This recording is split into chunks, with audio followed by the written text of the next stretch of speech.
শিয়ালদা স্টেশনে কাছে অগ্নিকাণ্ডের ঘটনা। ফুড কোর্টে বিধ্বংসী আগুন লেগে যায়। দাউ দাউ করে জ্বলতে থাকে এই আগুন।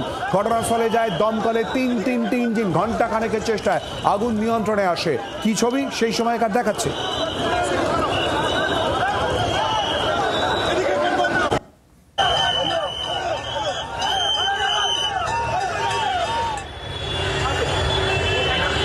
দমকলে তিনটি ইঞ্জিন, 1 ঘন্টার চেষ্টায় আগুন নিয়ন্ত্রণে নিয়ে আসে দমকল কর্মীরা। তারা কি বলছেন শোনাবো।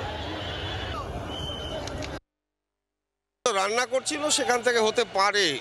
আমরা এটা যেটা হবে সেটা এখন জাস্ট আগুনটা নেভানো হয়েছে, ভয়ের কিছু নেই।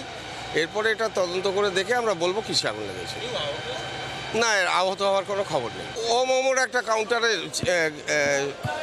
আগুনটা হয়েছিল, আগুন নিভে গেছে। দমকল খুব তৎপরতার সাথে তাড়াতাড়ি আগুনটা নিভিয়ে দিয়েছে। এরকম কোনো ঘটনা হয়নি। বাংলার আওয়াজ, বাঙালির আবেগ, জি 24 ঘন্টা।